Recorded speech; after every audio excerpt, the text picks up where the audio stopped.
kajian ilmiah.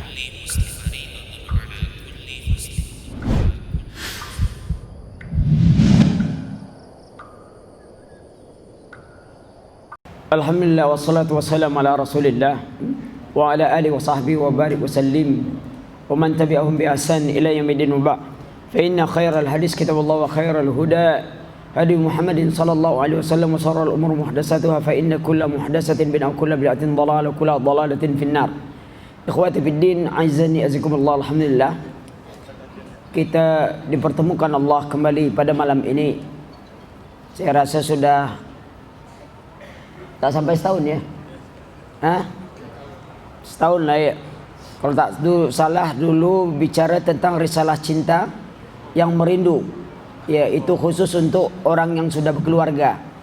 Malam ini mungkin lebih tertuju pada bujang-bujang lapuk. Ya. Karena banyak bujang lapuk sekarang. Kiamat akan dekat, nikah belum juga. Nah. Baik. Sengaja saya pilihkan judul Petaka Cinta yang Terlarang, karena hari ini terlalu banyak orang berbicara tentang cinta dalam konsep yang umum. Tapi bagaimana agama kita memandang kata-kata ini? Al-Imam Ibnu Qayyim katakan, cinta itu tidak bisa didefinisikan.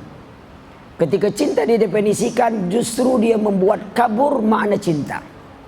Karena definisi cinta adalah cinta itu sendiri. Itu perkataan para ulama, berbeda dengan perkataan kita. Maka itu ribut orang definisi cinta ini, cerita indah namun tiada arti. Itu yang sudah putus ya. Macam-macam. Tetapi dari sisi agama, pemilihan kata hub, bahasa Arab itu kata cinta itu memiliki lebih dari 50 lapas kata cinta. Itu dalam bahasa Arab, itu ketinggian bahasa Arab. Ya. Tapi kita tidak ambil sekian banyak definisi. Karena kita hanya ambil satu bab, bagian dari cinta-cinta yang terlarang. Supaya dengan cinta ini kita bisa koreksi diri kita.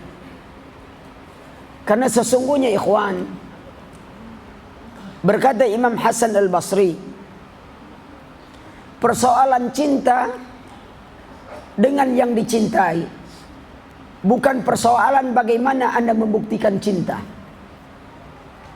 tapi persoalannya bagaimana Anda mendapatkan cinta dari apa yang engkau cintai. Itu intinya. Orang yang ngebom atas dasar cinta agamanya, bom bunuh diri atas dasar cinta agamanya. Apakah dengan tindakan itu dia mendapatkan cinta Allah? Jadi bukan masalahnya bagaimana saya membuktikan cintaku kepadamu, bukan. Contoh sederhana. Seorang istri, ini ada yang sudah punya istri atau belum? Kalau satu masih iswan, dua istu, tiga, nah tuh. Belum kan? Zaujah sudah punya, tapi yang belum punya sana saja ya. Perhatikan apa yang disebutkan itu. Seorang istri yang sangat menyintai suami, dia mempunyai keahlian masak, umpamanya semur jengkol. Ini ahli, bisa jengkol rasa stroberi ya, macam-macam dibuat. Setiap hari dia masak karena dia ingin memberikan yang terbaik untuk suaminya. Dia yang paling pintar dalam hal masak ini. Tapi dia tak pernah tanya suaminya hobi makan apa. Ternyata sang suami ini paling suka semur pete. Kira-kira dengan suguhan semur jengkol setiap hari tambah sayang suaminya atau tidak? Tidak. Harusnya dia bertanya, Mas, hobinya apa? Semur pete, baru dia buatkan ini. Walaupun dia tak senang dengan pete, tapi dia berikan yang terbaik. Karena ini yang disenangi oleh yang ia cintai. Untuk apa? Karena dia mengharapkan dia mendapatkan cinta dari yang ia cintai. Berapa banyaknya orang menyatakan cintanya pada Allah dan Rasul. Tapi sudahkah dia melakukan sesuatu yang mendatangkan cinta Allah dan mendatangkan cinta Rasul? Ternyata banyak ingin membuktikan cinta, tapi tidak mendapatkan cinta. Maka itu mari kita lihat bagaimana pembahasan itu sejauh yang dapat kita katakan tadi. Saya tidak definisikan cinta, karena seperti kata Imam Ibn Qayyim, cinta tidak dapat didefinisikan. Tetapi Syekh Islam Ibn Taimiyah berkata, fa akhirul maratibul hubbi at-tatayyum. Akhir perjalanan cinta manusia, penghambaan diri kepada apa yang ia cintai. Itu akhir perjalanan cinta tu. Puncak dari setiap cinta yang dinyatakan cinta oleh yang menyatakan cinta adalah penghambaan diri kepada apa yang ia cintai. Seorang wanita terlalu menyintai laki-laki, dia bisa menjadi budak dari orang yang dia cintai. Sehingga agamanya dia korbankan atas nama cintanya, tuan. Dia robah agamanya, dia tukar agamanya, dia tukar dunianya. Bahkan sorga ia tukar demi cinta dunianya. Jadi perjalanan tinggi adalah perjalanan sampai kepada puncak cinta, penghambaan diri kepada yang ia cintai. Dan tingkat penghambaan ini hanya milik Allah. Maka tidak ada diberikan penghambaan kecuali hanya kepada Allah Subhanahu wa taala. Bohong kalau orang menyatakan cinta pada Allah tapi dia tidak pernah menghambakan diri kepada Allah Subhanahu wa taala. Sangat menakjubkan manusia cinta pada surga tapi tidak pernah merindukan surga. Takut neraka tapi tidak pernah, dia tahu adanya neraka dan besarnya azab neraka tapi tidak pernah takut dengan azab neraka. Manusia yang tahu bahwa dunia ini menipu setiap para pencintanya. Para pecinta berlomba dengan dunianya. Ketika dunia menghampiri, tidak menghampiri dirinya atau singgah sebentar kepadanya, dia putus asa. Orang cinta dunianya pagi, sore, malam, tak ada lain kecuali dunia tu.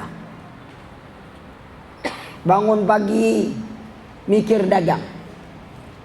Kenapa orang kalau buka toko suka pagi-pagi betul? Kadang-kadang jam 2 sudah dagangan tu. Jam 2 malam pergi ke pasar dagang. Kerana dia takut pelanggannya hilang.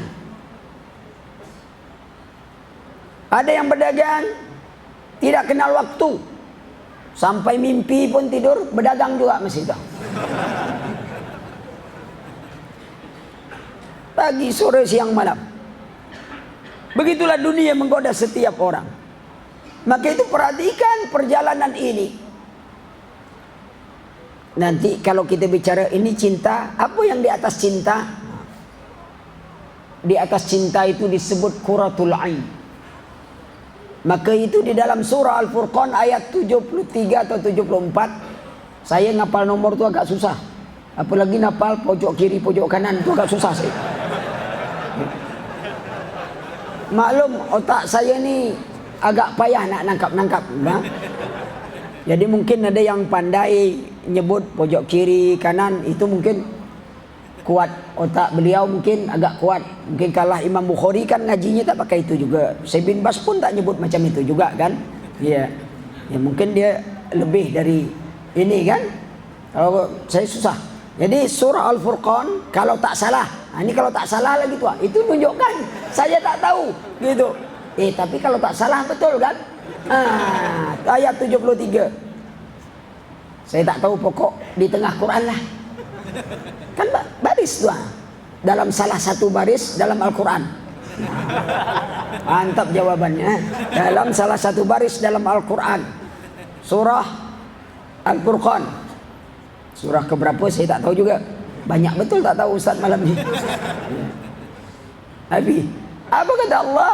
Orang-orang beriman mengatakan Rabbana hablana min azwajina wa zurriyatina qurratul ain.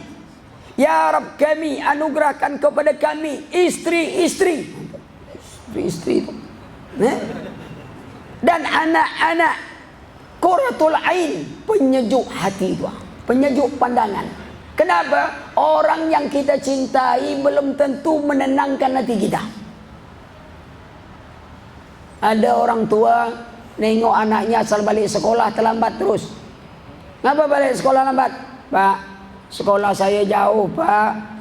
Coba Bapak belikan motor, kata dia. Insya Allah cepat saya balik Pak. Sayang dibelikan motor, tapi semenjak dapat motor sekolahnya lebih jauh lagi dari yang kemarin Pak. Tidak ada tenang hati dibuat. Maka itu kita berharap anak kita, istri kita menjadi penyejuk hati kita. Tapi itu yang punya istri. Yang belum punya kan macam apa nak sejuk-sejuk. Kita nengok ada orang berdoa, gagah, pakai ini, pakai baju dinas pula lagi itu kan. Doa sambil nangis. Allah, berikanlah aku anak yang soleh. Ditanya, ngapa sampai nangis? Dah 5 tahun berdoa Pak, tak pernah dikabulkan. Begitu. Apa doa? Minta anak yang soleh dan solehah.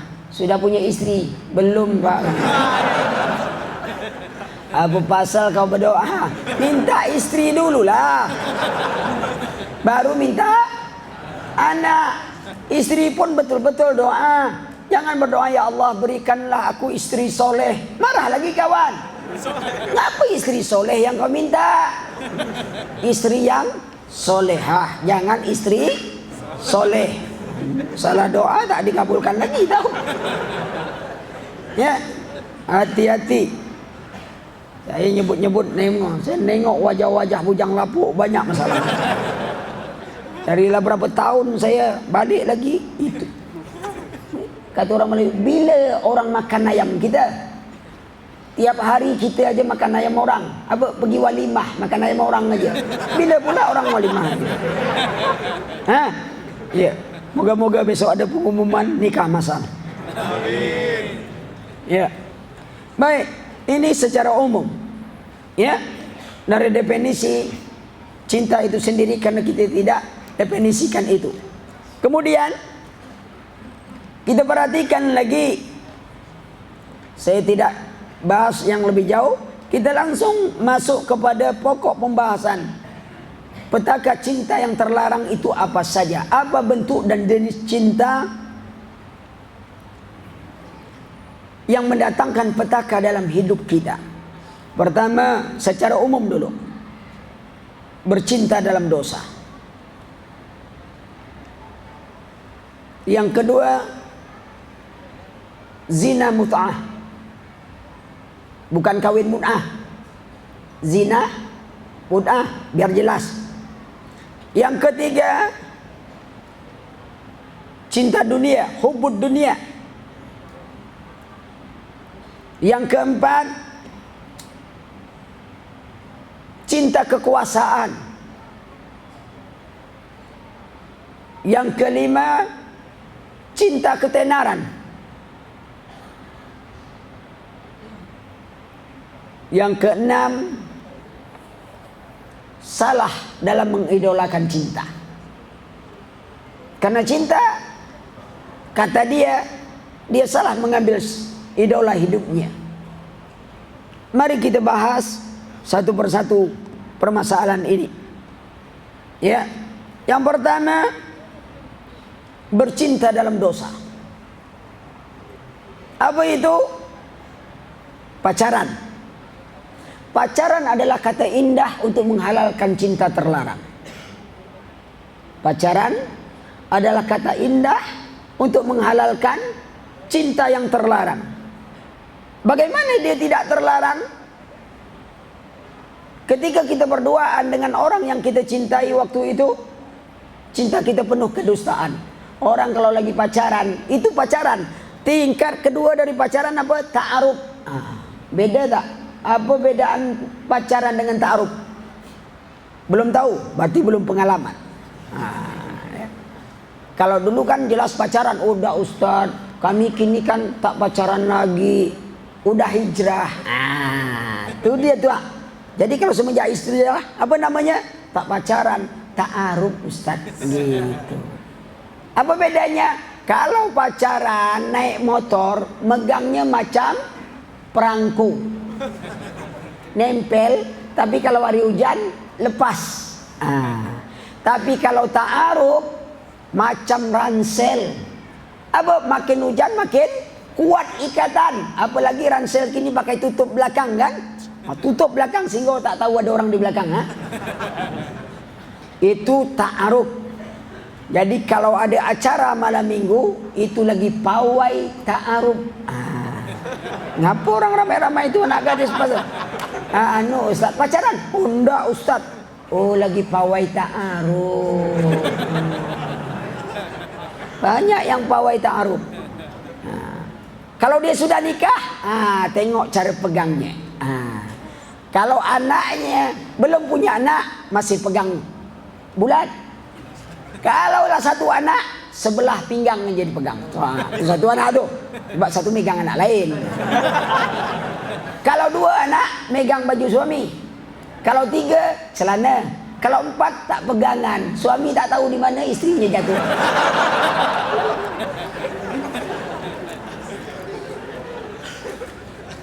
Itu banyak tu kejadian tu. Ya, itu buktinya. Ya. Cinta ini adalah cinta yang terlarang. Kenapa? Dia buat atas nama cinta. Saya menyintaimu, kadang-kadang sebagian nih pakai WA. Ukti, bangun malam yuk. Anak orang antum bangunkan, emak kau sendiri tak kau bangunkan malam-malam. Ukti bangun malam. Allah, betul-betul. Kelewatan. Kalau laki-laki datangi rumahku, harus jawab. Ikhwan, kalau engkau laki-laki, lamarlah aku. Itu baru mantap. Tapi ingat, belum tentu aku terima. Kan gitu tuh. Sebab kadang-kadang ikhwan ini melamar pakai hadis. Kalau datang orang yang soleh,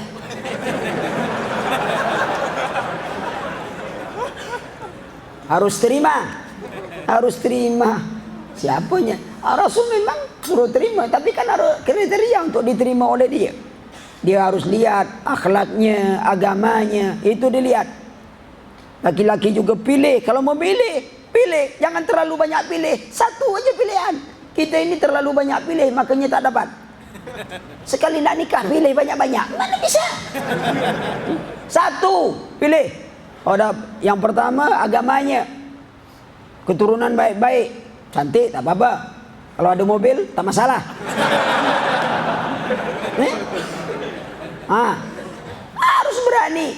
Jangan minta carikan dengan ustaz. Cari sendiri. Sebab kalau dapat itu ustaz, ngapa pula ngasih kalian?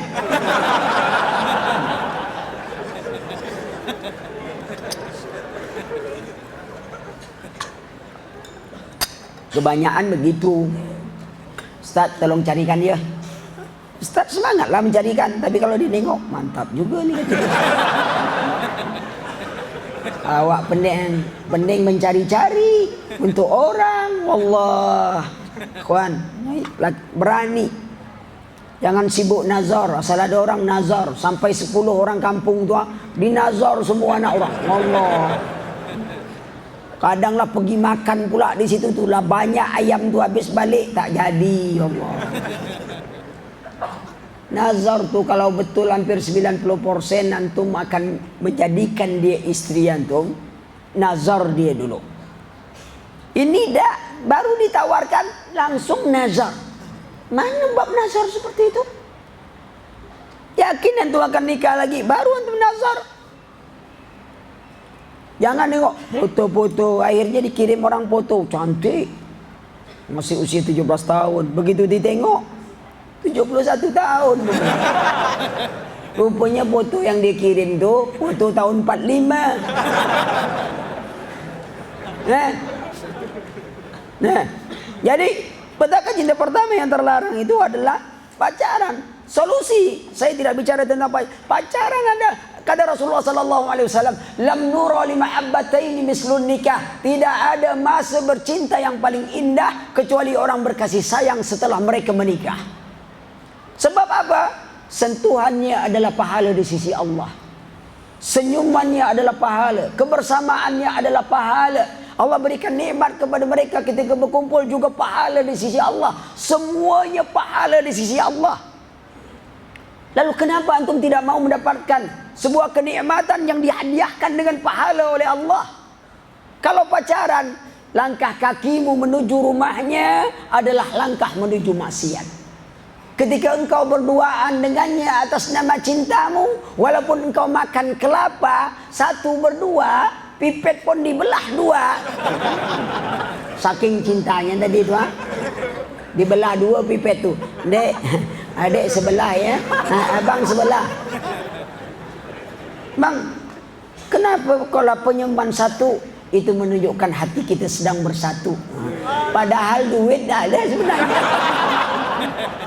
Allah. Nah, hati-hati itu.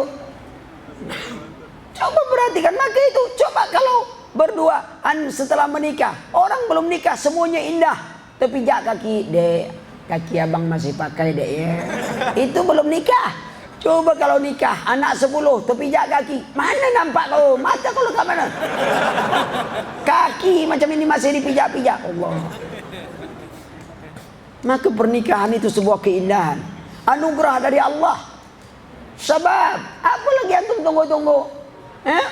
Kerjaan sudah ada, pergi kerja pakai sepatu, naik motor, semuanya sudah ada, gaji sudah dapat, nikah tak berani. Ada apa? Datang melamar. Assalamualaikum mbak, abah, saya nengok di taman ini ada bunga yang sedang mekar. Tapi bapaknya tak biasa sastra. Apa kau bilang bunga-bunga? Saya bukan kebun bunga gitu bapaknya. Enggak pak, maksud saya anak bapak. Kau nganggap aku anak bunga apa? Kalau gitu berarti tak bisa lagi itu bahasa sastra. Pak, saya datang nak melamar anak bapak. Baru gitu. Apa pekerjaanmu? Melamar anak bapak. Berani gitu. Ya. Daripada nunggu Facebook ini, tidak usah. Allah berikan anugerah terindah. Seorang pemuda yang ingin menikah karena takut jatuh dalam kemaksiatan, dia termasuk golongan yang dijamin rezeki oleh Allah. Lalu apa yang takut? Ayam tak sekolah, tak kerja, tak ini, anaknya banyak. Oh itu ayam kan Ustaz? Antum kan bukan ayam. Semangat. Tidak ada indah. Antum mau ta'aruf waktu itu, antum silakan. Coba kalau menikah itu ta'arufnya sekian panjang, apalagi istilah ta'aruf itu hanya sebuah istilah, tapi untuk mengenal tuh luar dalam sudah dikenal. Sehingga malam pertama bingung apa nak dimulai. Yang ini sudah, yang ini sudah. Apa yang belum? Rupanya waktu pacaran tuh yang belum bertinju. Malam pertama bertinju. Oh ini nampaknya kita yang belum. Kalau yang lain sudah. Maka pernikahan, solusi dari hobinya pacaran, hobi ini tak ada lain ikhwan. Nenek kita dulu, kakek kita dulu, tak ada perlu ta'aruf panjang-panjang dia. Mereka menikah, langgeng hubungannya. Ada orang yang pacaran 5 tahun, menikah 5 bulan. Indah kalau menikah secara Islam, subhanallah. Nikmat. Nyesal besok kalian kalau baru.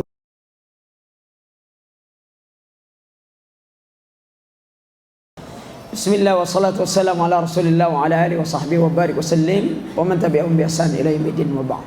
Ikhwati fid din, azani yazakumullah, kita lanjutkan materi kita. Karena tadi yang tanya panitia sampai setengah 9 materi, maka kita harus singkat. Kalau panitia bilang kultum baru mantap, kuliah terserah antum. Kalau gini tak bisa, terserah antum, terserah panitia. Ya. Nanti kalau itu salahkan panitia. Jangan anak. Kalau kultum pun 8:30, 8:30 juga habisnya gitu kan. Baik. Tadi kita bicara tentang petaka berikutnya tentang hubud dunia. Ada beberapa petaka yang ditimbulkan kecintaan dunia yang berlebihan tadi. Pertama tadi adalah cinta yang bagaimana? Al-wahan. Cinta dunia, takut mati. Petaka berikutnya adalah dari hubud dunia ini adalah dunia itu jadi tujuan. Tak ada pun yang dilakukan semua tujuan. Kalau nak bantu orang, zaman sekarang kan tuh mudah tuh. Antum beri bantuan, masukkan 1 juta, untuk publikasinya 2 juta.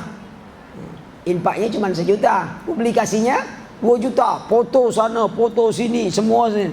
Habis, usen selfie, selip-selip, nepi. Semua nak difoto. Makan duren, dipoto duren, kirim ke istri. Kita pingsan makan duren, istri pingsan nengok foto duren. Ya, semua tujuan dunia. Yang ketiga adalah tidak memperdulikan halal dan haram. Yang pokok untung. Yang keempat, terjadi pengabaian kepada ilmu agama. Kini orang berlomba-lomba mengejar pengetahuan umum. Mereka mau jadi ahli ini, ahli ini, ahli. Semua jadi ahli. Cuman satu yang tak ahli, baca Quran. Tidak dilarang antum mau jadi insinyur, mau jadi tentara, jadi ini tak ada larangan, ikhwan. Tetapi jangan mengabaikan agama itu. Kan kalau semua jadi ustaz, siapa yang jadi pendengar? Semuanya ustaz. Maka punya bidangnya masing-masing. Tetapi agama itu jangan dilupakan. Karena agama kita dimuliakan Allah Subhanahu wa ta'ala. Mari kita bahas bab yang penting yang ini. Yang ini wahan tadi. Yang pertama wahan. Akibat wahan tadi kata Rasulullah, cinta dunia, takut mati. Akibat wahan ini umat Islam dilemahkan Allah. Lemah, banyak, tak memiliki kekuatan. Sama sekali tak bisa memiliki kekuatan. Kenapa? Dia kalau sudah disodorkan dengan dunia, agamanya tinggal bang. Begitulah dunia menggoda setiap orang. Padahal apa kata Imam Ibn Qayyim?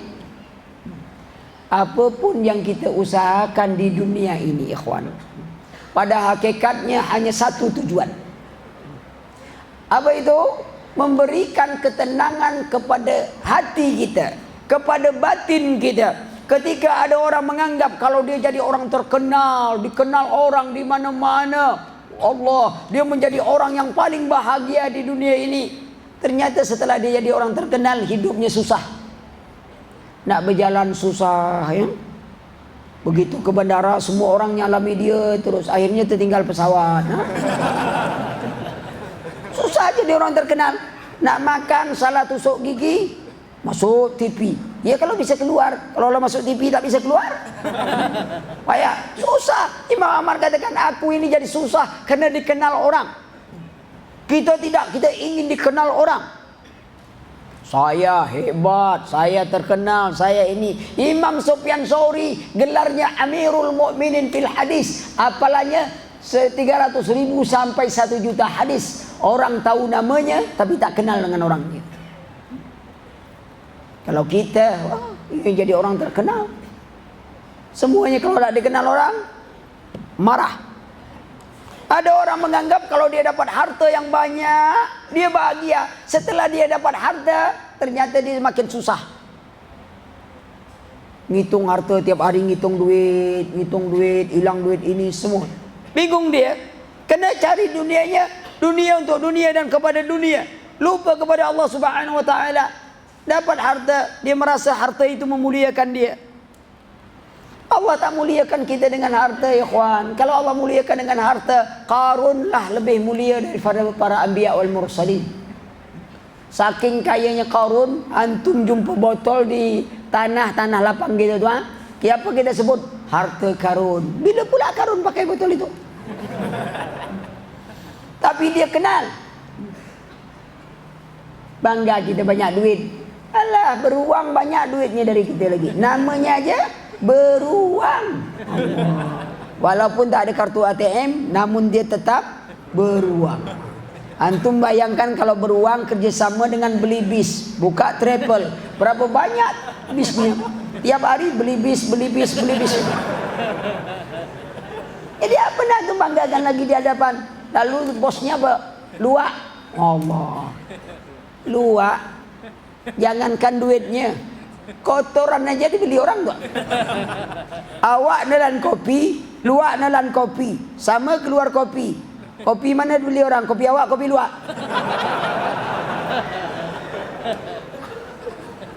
Jadi tak guna nak bangga-bangga kita tinggi titel jabatan tak. Kumpulkan air ludah kita, masukkan dalam ini, jual. Air liur Profesor Dr. Insinyur Ali Ahmad DLL umpama nak. Ada tak orang nak beli? Saking banyak gelar, jadi payah lagi DLL. Ada tak orang nak beli? Tak ada orang nak beli. Burung walet berapa sekilo air liurnya? Kalau gitu tak ada arti kita nak bangga di hadapan Allah. Cantik kita. Ya kalau ada ratu tercantik di dunia ini, bangkainya dijual orang, tak ada orang nak beli. Ikan sardin berapa lama lah mati dalam kaleng kan?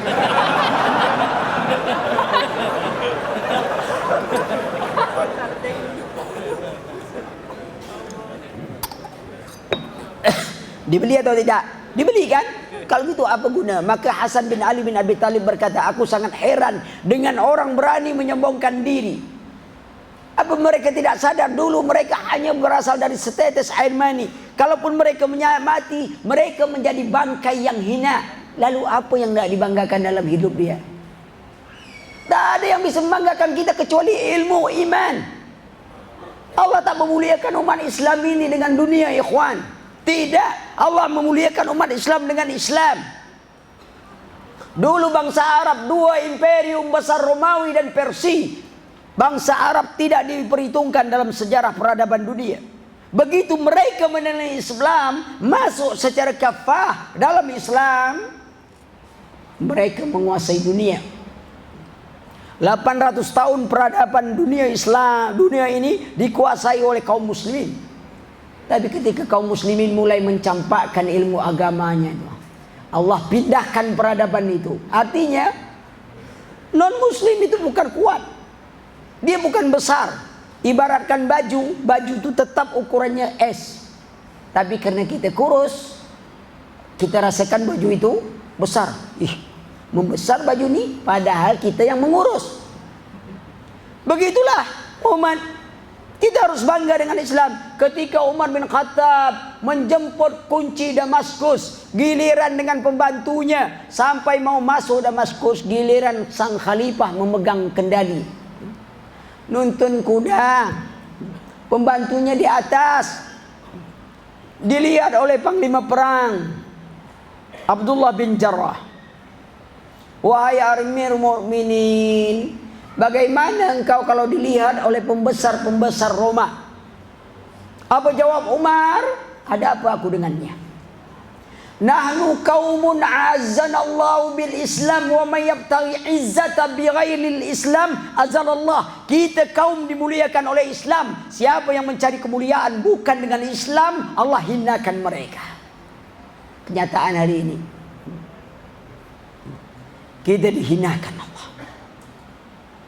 Ramai semuanya. Maka itu perhatikan petaka berikutnya tadi itu, orang mencari dunia untuk dunia, sudah itu hanya tujuan dunia. Allah memang bagikan, ikhwan. Siapa pun minta dunia ini kafir, musyrik, munafik, sata iblis saja minta pada Allah tentang dunia, Allah bagikan. Iblis minta tuh, apa kata iblis kepada Allah? Qala rabbi anzirni ila yaumi yub'atsun. Wahai Rabbku, beri aku tempo sampai hari akhir. Apa jawab Allah? Innaka minal munzirin. Engkau diberi tempo. Dikabulkan enggak permintaan iblis? Dikabulkan. Kita banyak minta, dikabulkan enggak rasa-rasanya? Belum juga.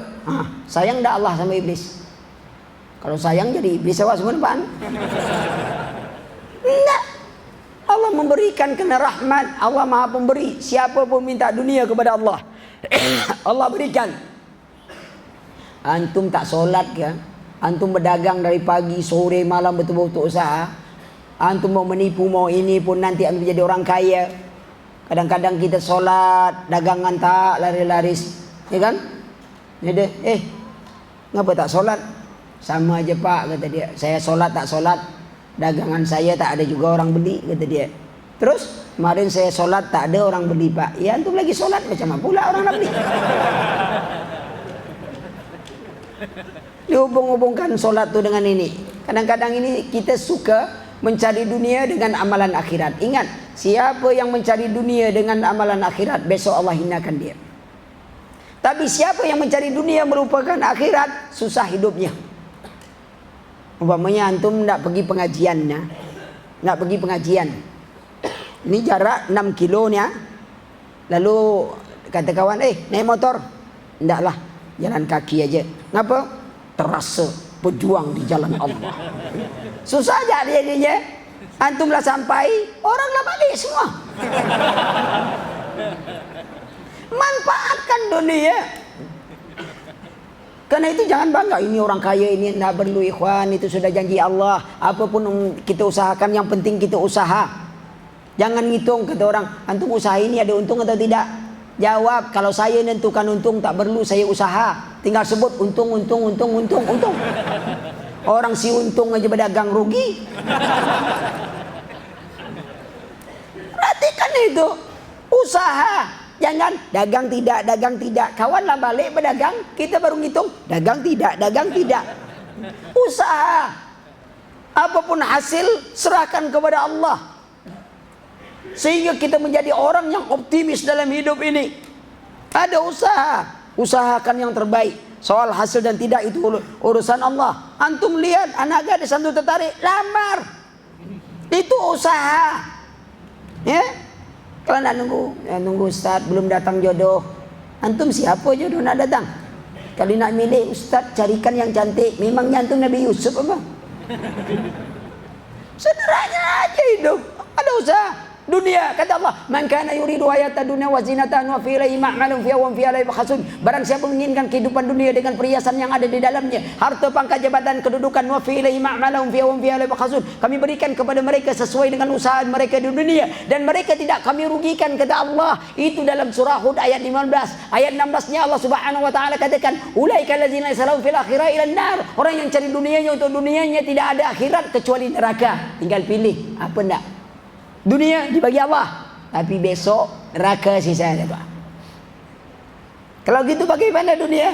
Kita di dunia ini dengan akhirat. Jadikan dunia ladang akhirat. Kita kalau ke ladang nanam apa?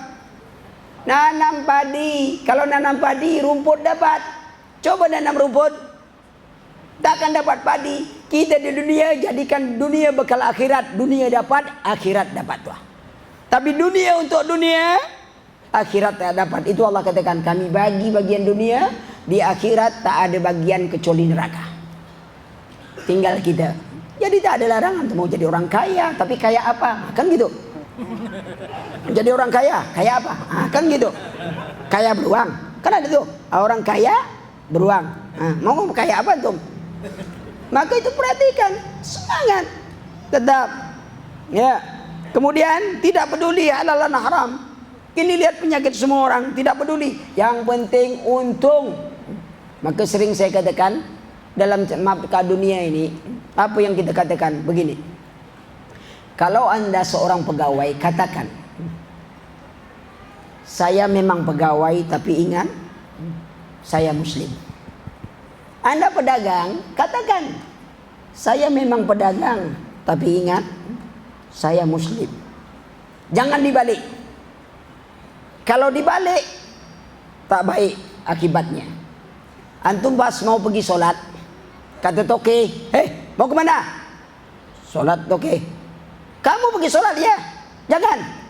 Lalu antum berpikir, iya saya orang Islam ya, tapi saya anak buah kan? Atau saya memang orang Islam tapi apa boleh buatlah. Saya kan anak buah toke. Tak boleh nah jadi. Begitu antum berdagang, datang orang nawarkan, ini ada narkobanya. Lumayanlah harga segini antum dapat 200.000 apa ini. Tapi untung enggak? Antum mau untung enggak? Antum Islam kan? Ya anak Islam tapi kan anak pedagang. Anak Islam tapi kan anak pedagang. Pedagang kan perlu untung. Tapi hati-hati antum. Anak ini memang pedagang, tapi antum harus tahu saya ini Islam tahu. Itu berpikir dia nak jual sama antum lagi tuh. Wah ini tak bisa diajak-ajaknya. Kalau gitu tak usah jual untuk kau aja lah. Kalau ini boleh kata dia.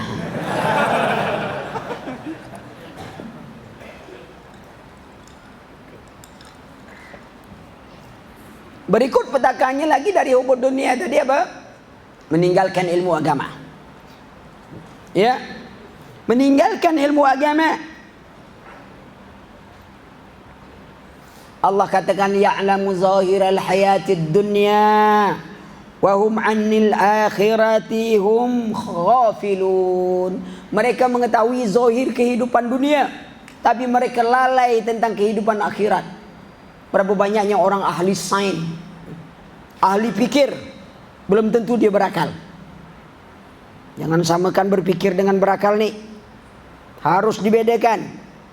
Karena berpikir itu adalah, pikiran adalah alat untuk memahami apa yang ada pada diri kita dan apa yang di luar diri kita. Itu pikiran tuh. Akal alat untuk menerima beban syariat.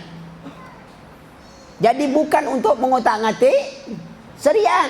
Anak kecil berakal atau tidak dia?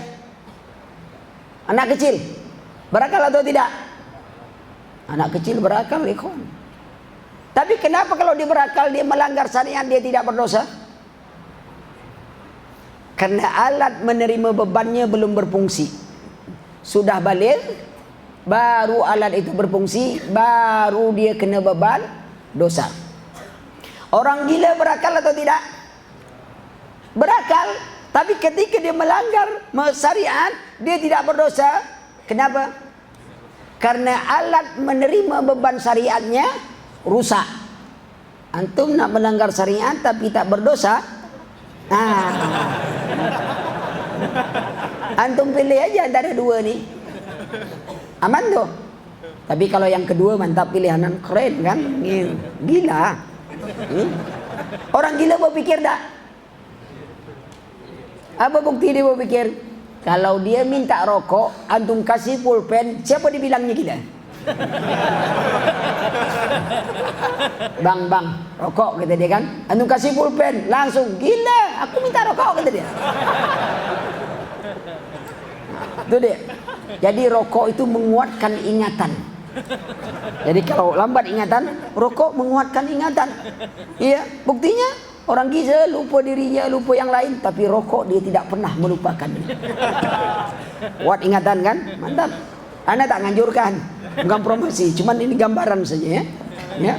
Nanti kalau ingatan antum lemah, ini kalau kawan ini sebanyak nih kawannya, bagaimana antum ingin mengingat sebanyak orang ini? Caranya, yang pertama antum mengingat dia semua, pinjamkan dia duit. Ingat antum tuh. Tapi kalau antum ingin melupakan dia, pinjam duit dengan dia. Insya Allah tuh sebentar antum lupa tuh. Akhi, pinjam duit agak 30 juta. Ngapa? Saya payah melupakan kau. Tapi kalau ada pinjaman insya Allah cepat lupa. Nah. Tapi itu kan gara-gara salah ajar juga mungkin nak. Kita dulu kan sekolah kan kalau berhitung matematika selalu belajar minjam. Tak pernah balik kan? Ya kan? 23 dikurang 19. 3 dikurang 9 tak bisa. 3 minjam dengan 2. Ada tak pernah kita diajarkan balik kan?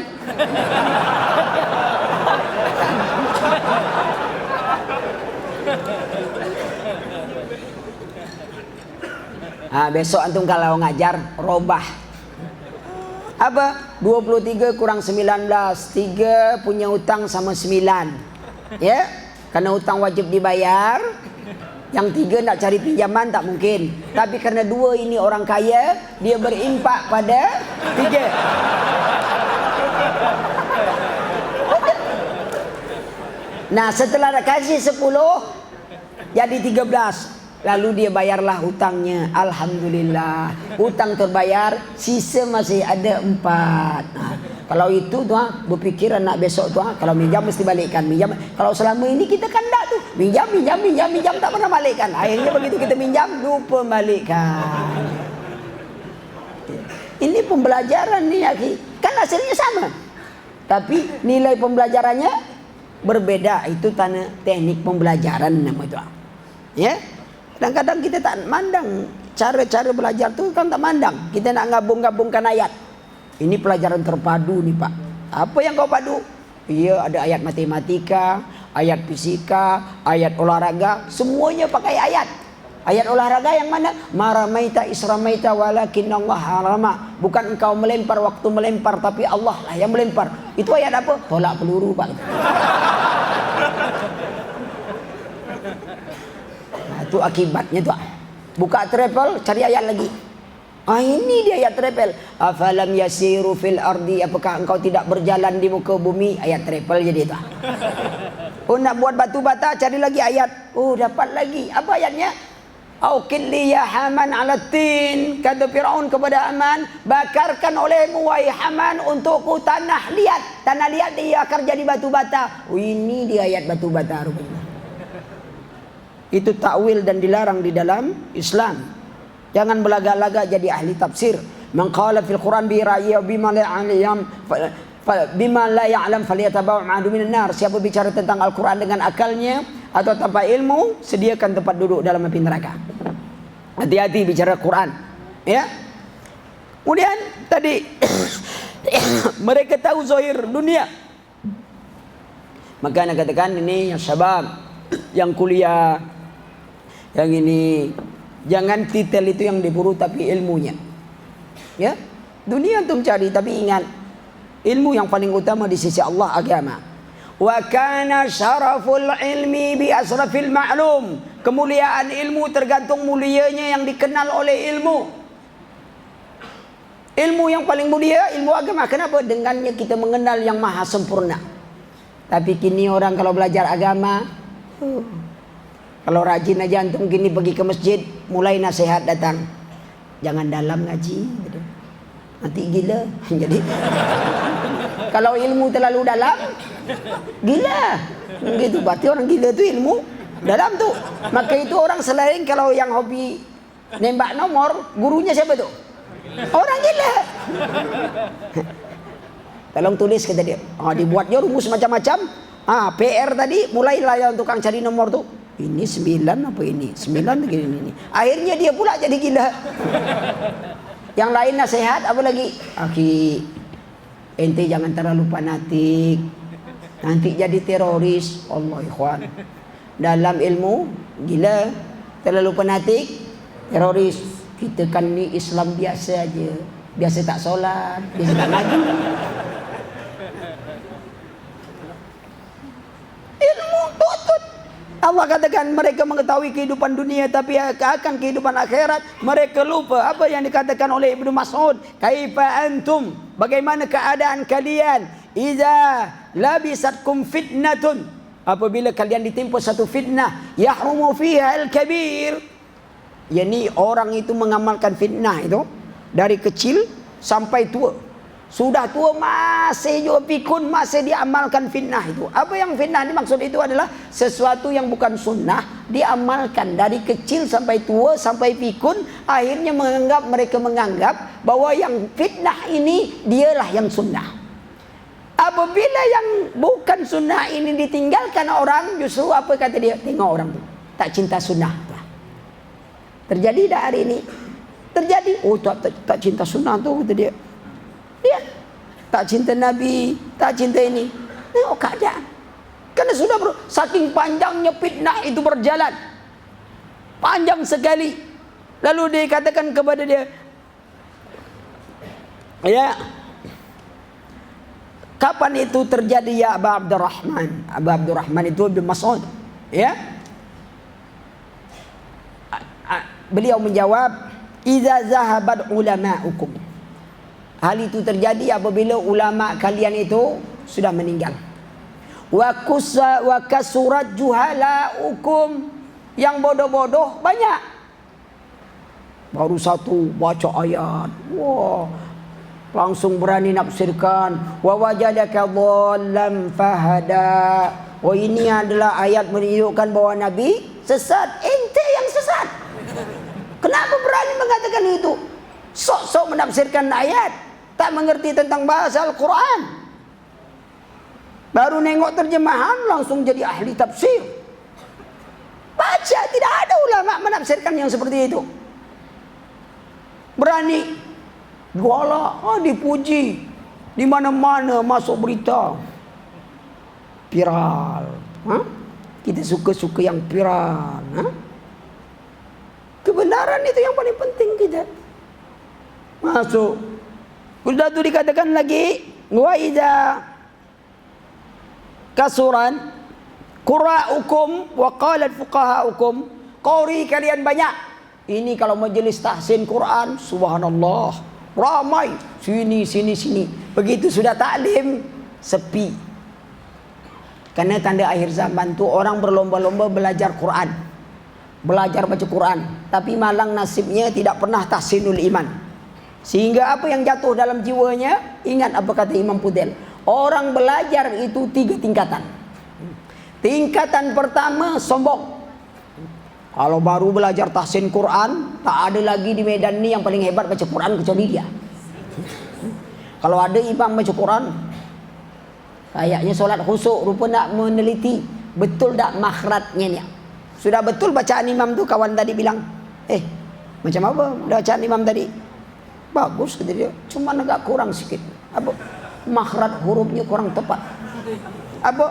Shotnya kurang sakun. Sebab tadi imam kebetulan baca mungkinnya ihdinas siratal mustaqim. Langsung makhrajnya kurang tepat. Dia tak nanya kawan tu punya gigi apa tidak. Lah sombong dulu dah. Baru tahu sunnah, mengamalkan sunnah, tapi bukan untuk menghidupkan sunnah, untuk kesombongan dengan sunnah. Tak ada lagi orang yang paling sunnah kecuali dia saja tuan. Tuan. Dulu belum berjenggot, semua orang assalamualaikum. Kini semenjak sudah berjenggot, salam kawan pun tak dijawab. Assalamualaikum. Ngapa? Tak ada jenggot. Apa hubungannya? Dia kan muslim. Kenapa antum tidak menjawab salamnya? Sehingga orang takut dengan jenggot. Padahal jenggot ni apalah kekuatannya? Jangankan tak berjalan jauh dia, pindah aja ke kuping jenggot, tak akan jenggot lagi namanya. Kalau dia bisa pindah. Yang salah tu siapa? Yang bawa itu. Maka itu kalau baru belajar pertama berhenti, itu di mana duduk sombong aja kerja itu. Dia aja yang paling hebat. Oh sudah tu, oh saya tahu, semua tahu dia. Yang tak tahu dia apa? Tempe. Bagi dia tempe. Semua tahu. Bagi tempe. Ini tahu? Salah. Ini tempe bilang. Belajar terus sampai timbul tawadhu. Belajar lagi baru sadar bahwa kita bodoh. Lihat ulama kita kan, orang kalau sudah sadar bahwa dia bodoh, itu sudah memiliki ilmu namanya gitu. Entah saya tak tahu itu, Allahu a'lam. Tapi kata-kata Allahu a'lam jangan salah letak lagi tuan. Dalam masalah agama kalau ditanya tu jawabnya Allahu a'lam. Ketika masalah dunia, ya, berkaitan yaki, pandai masak nasi goreng tak? Antum jangan Allahu a'lam jawabnya. Kan itu diserahkan Allah, Allah beritahu dia, insyaallah bisa nanti. Kan bisa, yang Allahu a'lam ini babnya apa? Tapi dalam agama lihat para sahabat kalau ditanya selalu Allahu a'lam. Allah Rasul, tak mesti kita jawab semua, apalagi masalah agama. Bukan sembarangan orang belajar agama. Kini orang merasa berhak tahu tafsir apa terjemahan, jadi ahli tafsir. Ana buat logika sederhana. Kita semua pandai baca bahasa Indonesia. Kita tahu hitung angka. Coba antum ambil rumus fisika. Antum bisa baca, ngerti tak antum? Dia baca bisa, tapi kita tak tahu. Siapa yang bisa jelaskannya? Orang yang ahli dalam ilmu fisika. Ini ilmu umum, lalu ilmu agama semua orang merasa pandai. Itu dah. Memangnya ilmu agama ini begitu murah sehingga dia diketahui oleh setiap orang? Enggak ya. Kadang-kadang kita baru sedikit, belum lagi pecahan-pecahan ini dari agama kita. Banyak yang kita tak tahu itu mengajarkan kita selalu untuk belajar. Imam Syafi'i ketika ingin dialog sama orang, apa yang dia buat dia ragu? Jangan-jangan orang tu betul, saya yang salah. Beda dengan kita gini, yang tahunya salah orang aja. Begitu sudah, itu memang ingkar sunnah tuh Pak Ustaz. Ngapa? Kemarin sudah saya nasihati dia, belum ngamalkan juga. Dari apa antum? Mungkin antum salah cara menyampaikan. Ikhwan, husnuzon kita pada saudara kita bahwa mereka itu pasti suka dan senang dengan kebenaran. Tapi ketika mereka menolak, coba kita introspeksi dulu diri kita. Apa? Kalau yang kita sampaikan sudah benar, alhamdulillah. Berikutnya, benar tak cara kita nyampaikan? Jangan-jangan dia menolak itu karena cara kita nyampaikan itu salah. Buktinya apa? Ketika ada orang yang mungkin ilmunya rendah dari kita, tapi dia bisa nyampaikan dengan baik, membuat orang bisa hijrah. Itulah kelebihan dia. Kita perlu belajar. Kita kadang-kadang Allah jadi andalan, ya, jadi sombong, redam diri dengan keadaan, ya. Banyak para qori sedikit yang paham, sudah itu banyak yang ingin jadi pemimpin, tapi sedikit yang amanah. Itu akhir zaman hari ini. Maka itu kita sangat mengajarkan kepada ilmu agama ini, ya, agar kita diberi hidayah oleh Allah Subhanahu wa taala, agar kita diselamatkan, karena kita akan ditanya tentang ilmu. Apa kata Rasulullah sallallahu alaihi wasallam? La tazulu qadam bin Adam yaumil qiyamah hatta yus'al. Tidak bergeser telapak kaki anak Adam pada hari kiamat sampai ditanya an umrihi. Umurnya kemana dia habiskan? Antum perhatikan berapa banyak waktu antum chatting dengan baca Quran. Hitung-hitunglah. Kadang-kadang baca Quran, buka Quran, tidak sampai 1 mega. 1 mega pun tak sampai itu, ya, sebab kita tak bukanya dengan mega. Buka Quran tak sampai. Tapi untuk chatting lah 30 giga habis. Sampai iga kita pun bersetor kan lagi, ya. Buka chatting sana, chatting sini, kirim sana, kirim sini. Lupa semuanya. Pembaharuan status, baru menikah. Besok, maaf sudah cerai. Besok. Ada apa kita urusan seperti itu? Kalau tidak ada penting, apa habis waktu antum seperti itu? Waktu kita banyak terbuang. Umur kemana kan kita habiskan umur? Ulama gitu dulu, Syekh Albani sajalah. Tidur beliau tuh 2 jam sehari. Itu di luar batas tuh. Ngapa? Tidur kita berapa jam sehari? 8 jam. Antum kalau tidur jam 12 malam, jam berapa antum bangun? Jam 8, tidur Yahudi. Tak bangun-bangun. Sudah tuh ditambah pula 2 jam di majelis taklim. Tidur juga. Sebab majelis taklim ni tempat tidur yang paling nikmat di dunia. Kalau ada tetangga antum yang kena penyakit sudah susah tidur, ke Amerika tak sembuh, Cina tak sembuh, ini tak sembuh, jangan takut. Bawa majelis taklim, insya Allah. Amma ba'du, lepas langsung ini.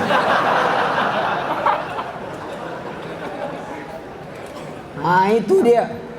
Begitu kita bilang doa terakhir, mantra terakhir, subhanakallah, langsung bangun tuh. Wallah, cepat betul Ustaz ni ngaji. Kita sudah ngaji 3 jam, dia bilang cepat. Padahal berapa pulau sudah berhasil dia lukis waktu itu, Ikhwan, betul-betul. Umur, tengok. Waktu kita, hidup kita akan panjang. Sudah tuh ditanya lagi ilmu. Apa yang kita lakukan? Sudah tak kita belajar agama? Ingat, ketika antum kuliah, kita selalu bersiap untuk menghadapi ujian. Kita tahu bahwa kita hidup di dunia juga diuji oleh Allah. Kita harus tahu kita besok akan disoal dengan 4 soalan ini. Sudah tak kita persiapkan masa depan? Karena orang yang pintar itu adalah orang yang memikirkan kuburan dan apa yang ada di balik kuburan. Tapi jangan salah paham, Semenjak mikirkan kuburan, makan tak ndak, semua tak ndak. Mak besok mati juga mak. Ini baju, besok pakai kain kapan juga mak. Akhirnya orang bingung. Budak ni kalau nak mati, mati aja lah, kata dia. Ngapa nyusahkan orangnya? Kalau kita ingat mati, kita siapkan berkas pertanggungjawaban dari dunia yang Allah bagikan. Manfaatkan dia dengan baik. Bukan dia dicampakkan. Ya, ada mobil dijual, rumah dijual, semua dijual. Sudah tu bengong sendiri. Habis yang saya jual, kata dia. Supaya tak ada pertanggungjawaban lagi. Ya, kalau harta tu tak ada lagi, antum tak ditanya dari harta yang tak ada. Tapi harta yang kau jual tu tadi ditanya oleh Allah. Kau jual untuk apa? Bukan tak ditanya. Lalu duit tu kau bawa ke mana? Yang harta tak kita punya, insya Allah kita tak ditanya. Namanya juga tak punya. Ya? Nah, maka perhatikan. Sudah tu ditanya lagi tentang harta tu tadi. Dari mendapatkan mana? Sudah tu ditanya tentang jasmani. Lihat. Dulu belum ada futsal. Semua main sepak bola. Sekarang berapa? Tengah hari futsal. Habis asar, sepak bola, malam tenis meja, tengah malam badminton, habis subuh lari pagi, ya semua, ya. Akhirnya apa? Jaga kesehatan Pak, kata dia. Tidak dilarang menjaga kesehatan, ikhwan. Tapi kata orang Arab bersair, ya khadibal jismi kam taskali khidmatihi. Wahai orang yang terlalu sibuk memikirkan kesehatan jasmani. Kam taskali khidmatihi. Berapa banyak kesusahan karena engkau ingin menjadi hamba kesehatan itu. Atadlubu riba mimma fihi khusran. Apa kalian menyangka kalian dapat untung, padahal yang kalian dapatkan hanyalah kerugian. Apa? Kita kalau namanya kesehatan jasmani, olahraga, semuanya khusus. Contoh, main futsal, bola khusus tak tu? Khusus. Sepatu khusus, lapangan khusus, baju khusus. Main badminton juga bolanya khusus. Tak mungkin main badminton bola bowling kan? Tasnya juga khusus. Tenis meja, batnya juga khusus. Tak mungkin tenis meja pakai stick golf. Tak mungkin. Semuanya dikhususkan. Pertanyaan saya, sudahkah antum mengkhususkan belajar agama? Tasnya khusus, ini untuk akidah. Ini belajar taklim, ini tasnya. Ini bahasa Arab, ini tasnya. Ada tak? Yakin Nana, takkan ada. Dan Nana pun tak nganjurkan banyak tas macam itu. Ngapa pula banyak tas? Tapi yang intinya adalah pengkhususan. Olahraga kita khususkan waktunya. Habis zuhur, asar, olahraga ini, hari ini. Sudah tak kita mengkhususkan waktu untuk belajar? Kalau jadwalnya saya ingin taklim, ya, umpamanya jadwal taklim tu malam Ahad atau pagi Ahad. Sebab kalau malam Minggu itu jelas tak ada taklim tu. Mesti dia jalan-jalan ke pantai. Sebab di malam Minggu. Kalau hari Minggu dia olahraga. Kalau pergi taklim berarti itu hari Ahad. Ya, perbedaan Minggu dengan Ahad begitu, ya. Mana nih taklim berarti hari Ahad. Gitu. Mana nih olahraga berarti hari Minggu. Itu bedaan Minggu dengan Ahad. Selama ini antum tak tahu mungkin perbedaannya.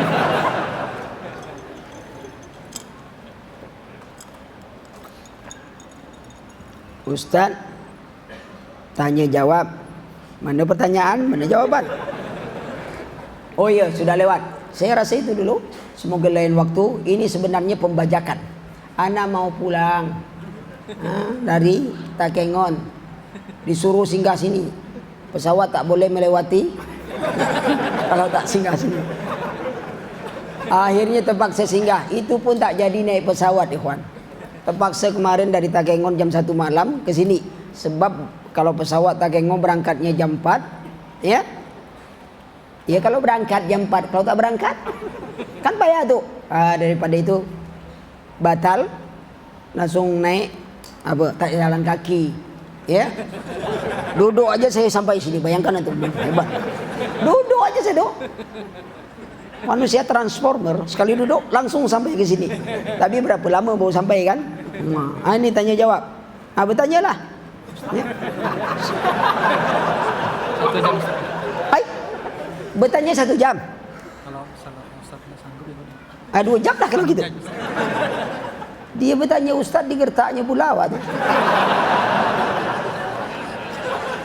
1 jam Ustaz. Kalau Ustaz tak sanggup, kurang. Awak digertak dia. Gawat panitia sini ni.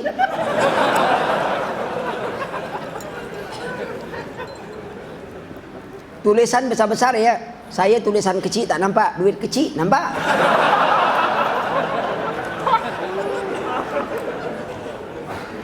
Assalamualaikum Ustaz. Ana seorang ikhwan, bolehkah menikah dengan seorang akhwat? Itu sudah jelas.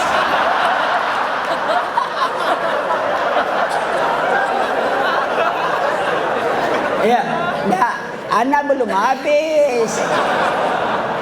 Maksud dia, ana seorang ikhwan, bolehkah menikah dengan seorang akhwat yang belum mengenal sunnah? Oh gitu. Ini pelajaran. Antum kalau dengar berita, selesaikan dulu lihat beritanya supaya tak salah paham. Tapi saya jadi aneh, ya. Jadi kalau ikhwan itu yang mengenal sunnah, yang tak mengenal sunnah apa namanya? Nah, itu dia. Ya, kita ini semuanya muslim bersaudara. Kalau ikhwan itu jelas laki-laki, akhwat jelas perempuan. Kita suka beristilah ikhwan tak tuh? Bukan. Ada apa? Lantaran dia tak satu majelis taklim dianggap bukan ikhwan. Itu kesalahan besar kita ikhwan. Semuanya saudara kita muslim. Antum salam pada mereka. Ikhwan dah? Oh bukan? Enggak lah. Itu celana panjang ada jenggot. Masa bukan? Boleh tak menikah dengan akhwat yang belum mengenal sunnah? Boleh. Supaya dengan begitu antum mengenal, dia mengenal sunnah. Langsung antum melamar. Kenalkan pertama. Anu lama, putih ana mau melamar. Dia tak kenal sunnah kan? Kok tak ta'aruf? Beginilah cara sunnah untuk mendapatkan ukti gitu. Tanpa pacaran saya langsung ingin melamar. Kan sebuah perkenalan sunnah pada dia kan? Dia akan kagum lihat antum, subhanallah. Abang ini memang mantap gitu dia. Potongan nada jahitan aja masalahnya.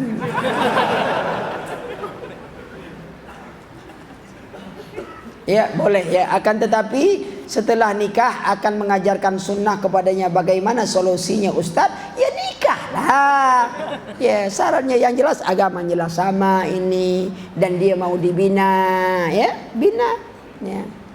Lebih baik kita menikah dia lalu dia mau dibina, diajar dengan baik. Subhanallah. Malam-malam antum percikan air. Percikan ya, jangan siram dengan air. Ya, boleh. Ya, tapi jangan pacaran. Tak perlu antum ta'aruf. Nanti tanya dulu ya. Ustaz, nampaknya orangnya sama juga nih, tulisannya sama. Koyaknya pun sama juga.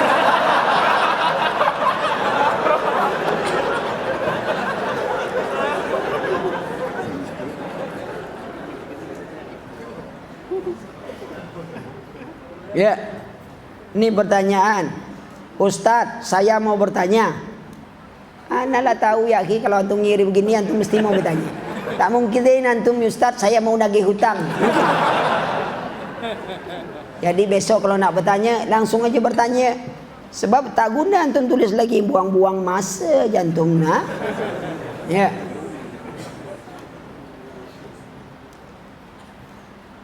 Apakah dengan mengadakan acara Maulid Nabi itu adalah salah satu bentuk cinta kepada Rasulullah? Banyak orang menyatakan itu salah satunya. Ya. Yang benar duanya kan tak tahu kita. Kan betul kan? Itu salah. Itu jawaban, jawab pertanyaan antum aja sudah jawaban. Ya. Ya. Bagaimana cara melupakan seseorang yang pernah hinggap di hati kita? Subhanallah. Ana bilang tadi kan, berutang sama dia.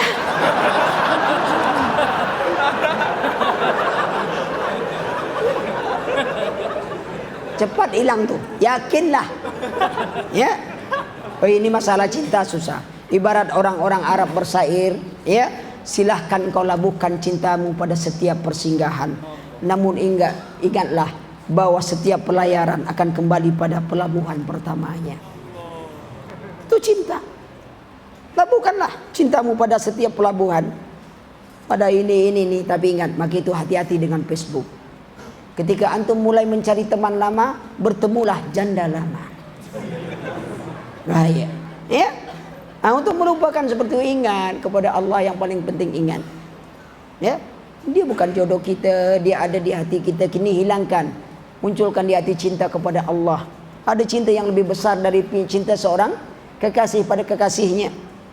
Ya, jangan diingat masa indah bersamanya antum jadi berkhayal terus. Ya, akhirnya ketika kita sudah menikah pun yang terbayang kita pada kekasih kita yang pertama.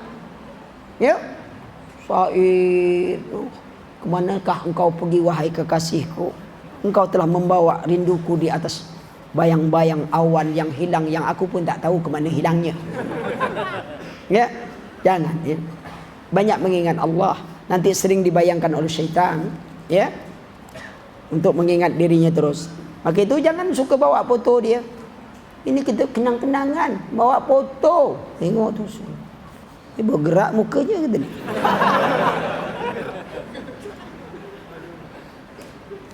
Bagaimana kiat untuk kita lebih tawaduk di zaman yang penuh dengan fitnah ini? Sadari bahwa kita bodoh. Jangan menganggap diri kita lebih dari yang lain. Saya bodoh, saya kurang, saya ini, saya sampai. Ketika sudah menganggap kita lebih dari orang lain, akan timbul kesombongan pada diri kita. Lupa kita koreksi diri kita. Lupa. Ya. Kata ulama kita, cobalah engkau merasa bahwa orang lain lebih baik. Ketika kau lihat orang lebih tua darimu, katakan kepadanya, bapak jauh lebih baik dari saya. Kenapa? Karena bapak lebih dahulu Islam.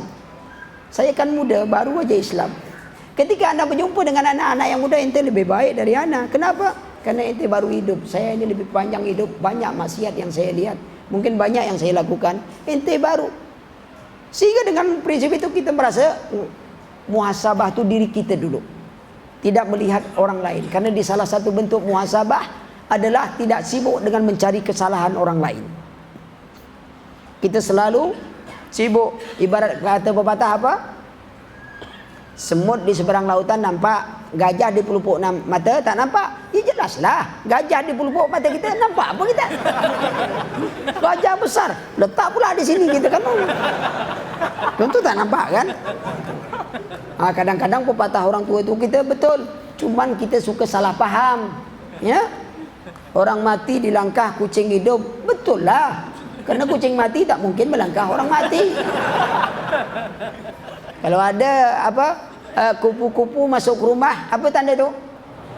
Tanda tamu datang. Iya, kupu-kupu itulah tamunya. Kita suka salah-salah paham. Ya. Kalau ada burung gagak terbang di rumah, itu tanda apa? Tanda ada orang mati. Kita tembak semua burung gagak itu, tak ada orang mati dengan.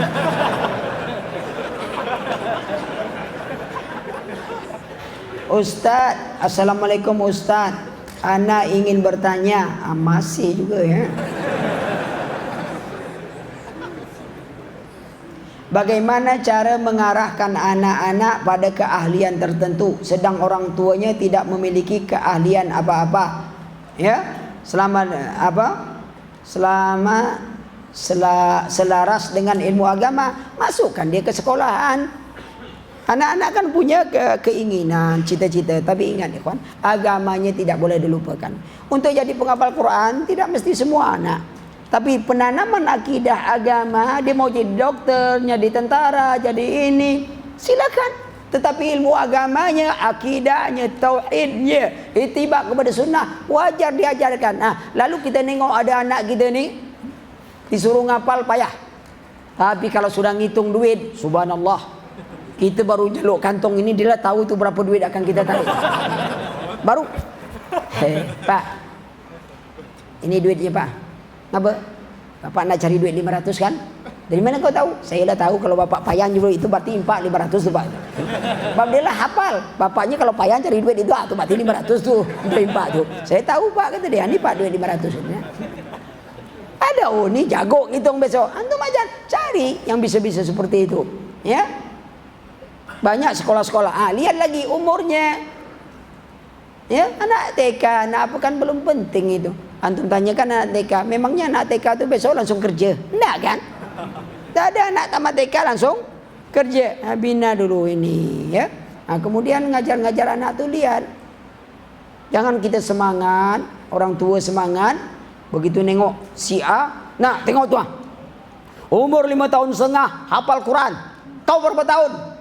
Anak jawab, Bapak berapa tahun?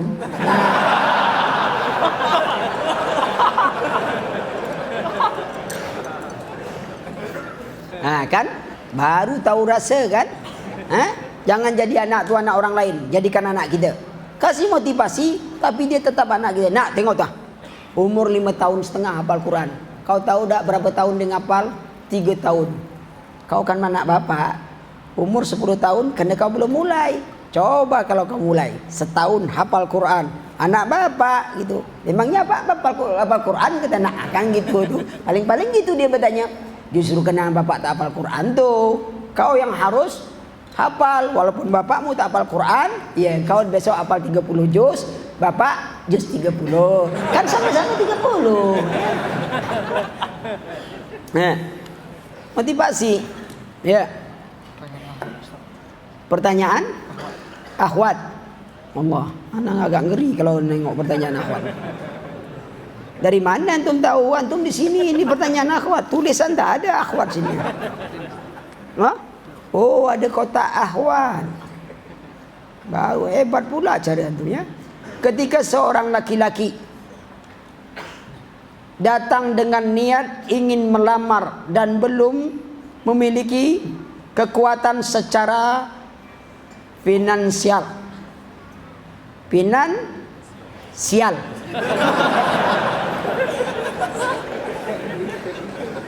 Tuh, kalau sial jangan ya. Ya. Dan mereka meminta waktu 4 bulan untuk menabung. Haruskah pihak wanita menolak dan memaksa untuk segera dilamar? Ya. Pertama untuk laki-lakinya dulu. Kalau antum sudah nak melamar, lamar aja. Haruskah wanita untuk menolak? Enggak, terima. Lamar saya sekarang bang. Nikah. Kalau bapak saya berkenan, kita nikah sekarang. Walimahnya 4 bulan lagi. Kan boleh. Nikah. Kan aman kita bang. Kita kerjasama cari duit. Nanti kiriman bapak, saya kumpul. Kiriman bapak abang, kumpul. Itu kita buat untuk walimah. Kan enak tuh. Nikah. Kalau ya sudah, daripada nanti terjadi tunggu-tunggu lama-lama diambil orang. Nah, baru melongo macam menunggu apa? Macam menunggu durian jatuh. Menunggu nih. Begitu durian jatuh, awak tertidur, kawan ngambil.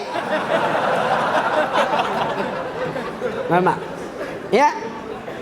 Kalau dia melamar, antum tahu kisah Julaibib, subhanallah. Ini pelajaran bagi sabab, juga bagi ukhti.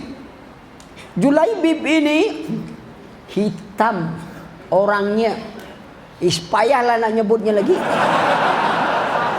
Iya ya, itu dalam sirah tentang Julaibib itu. Miskin, orang Melayu bilang hidup melarat, apa kedana, muka tak semekuk, macam-macam lah namanya. Sampai ada orang-orang kufar, orang-orang mukmin muslim itu sendiri mengatakan, hati-hati jangan sampai Julaibib masuk ke rumah kalian. Saking jeleknya, miskinnya Julaibib. Rasulullah sangat sayang sama Julaibib. Ketika Rasulullah sallallahu alaihi wasallam melihat Julaibib, "Ya Julaibib, kenapa engkau tidak menikah?" Apa jawab Julaibib? "Ya Rasulullah, wanita yang mana yang mau menikahiku di dunia ini? Lihat harapannya menikah untuk akhirat." Karena dia yakin tak ada wanita di dunia ini yang ingin kepada dirinya tuh. Besok ditanya lagi oleh Nabi, itu juga jawab. Sampai akhirnya Rasulullah berkata kepada dia, Rasulullah sallallahu alaihi wasallam katakan, "Ya Julaibib, kau pergi ke penduduk rumah salah seorang kaum Ansar, pemimpin kaum Ansar. Di situ ada anaknya yang paling cantik di kaum itu. Kau datang kepada dia, katakan Rasulullah melamar anaknya untukmu. Julaibib pergi kasih tahu berita bahwa Rasulullah untuk melamar anak bapak. Senang semua tu. Senang. Melihat itu Julaibib kan jadi heran. Mengapa begitu senang? Langsung dia. Karena belum selesai ni masalah ni. Dia baru ceritakan bahwa Rasulullah melamar anak bapak. Baru itulah senang duluan. Oh, terima ini. Kata Julaibib, bukan. Rasulullah melamar anak bapak untukku. Langsung untukmu. Allah. Tunggu dulu, kalau untukmu tunggu dulu. Fitrah orang tua, anak paling cantik ya akhi. Masa tiba-tiba Julaibib, anak ketua kampung, orang kaya, Julaibib yang miskin, potongan pun tak ada, semuanya melamar gini. Datang berunding suami istri. Ketika istrinya mendengar Julaibib mau melamar anak kita, akhirnya mereka sepakat untuk menolak lamaran Rasulullah untuk Julaibib. Mendengar anak gadisnya yang cantik jelita, langsung keluar anaknya, wahai ayah ibuku, engkau ingin menolak keinginan Rasulullah menjodohkanku dengan Julaibib? Wallah, nikahkan aku dengan Julaibib. Karena kalau itu sudah ditentukan oleh Rasulullah, pasti itu baik untuk diriku. Subhanallah. Lihat cinta karena Nabi. Tak nunggu cinta datang. Cinta itu datang kemudian, ikhwan. Karena cinta itu datang dari hati, bukan dari mata. Orang tak melihat kan boleh menyintai. Coba kalau ada cinta itu dari mata, turun ke hati. Macam apa antum mau menyintai Rasulullah? Apa kita lihat Rasulullah? Tidak kan? Lihat sahabat? Tidak. Cinta itu dari hati. Ini wanita yang salehah. Tak ada dia pertanyakan bagaimana aku tidak menyintai Julaibib, aku tidak minti, tak selepel, tak ada. Ini Rasulullah yang meminta, aku terima. Menikah baru malam pertama, Julaibib tak sempat berbuat apapun kepada istrinya. Datang panggilan jihad. Julaibib tinggalkan istri terkasih yang tercantik di kaumnya. Dia pergi jihad. Besoknya Rasulullah datang bertanya kepada para sahabat, apakah kalian kehilangan kekasih kalian? Siapa ya Rasulullah? Aku merasa kehilangan kekasihku, kata Rasulullah. Lalu Rasulullah SAW mencari. Ditemukanlah Julaibib syahid, di sekelilingnya orang-orang kufar mati, sekitar 7 orang. Lalu dikatakan dia telah membunuh mereka, lalu mereka telah membunuh Julaibib. Diambil itu mayat, Rasulullah sendiri yang masukkan dia ke liang lahat. Kita siapa ikhwan dibandingkan dengan Julaibib? Tidak ada apa-apa di sisi Rasulullah. Apa yang kita berikan untuk Islam ini? Kita gagah, kita banyak duit, kita banyak ilmu. Tapi apa yang kita berikan? Ingat, kekuatan dan kedudukan kita dalam Islam, seberapa banyak yang kau berikan untuk Islam. Lihat Julaibib. Ini aku tunjuk, lihat ini wanita. Ternyata wanita ini jadi orang kaya. Jandanya Julaibib, bayangkan. Jadi kalau ada yang melamar, ya kalau sudah betul-betul ini lihat, dia taat, ya, bisa bimbing, terima. Jangan nolak lama-lama. Kalau perlu nikah, nanti walimahnya belakangan, ya. Belakangan aja walimah, jangan di belakang-belakang. Ustaz, mohon diumumkan Ustaz 5 pertanyaan dari Ahwat untuk melapor ke panitia Ahwat sekarang dapat hadiah Ustaz. Kata dia, Ustaz, mohon diumumkan Ustaz, kata dia, bukan kata dah. Ini 5 pertanyaan. 5 pertanyaan Ahwat ini lebih 5 nih. 1, 2, 3, 4, 5, 6, 7. Ahwat aja Ustaz. Ahwat. Yang tadi. Anda tak tahu ini ikhwan apa akhwat? Putih aja kertas nampak. Yang ini Ustaz, yang terakhir tadi. Ya ini.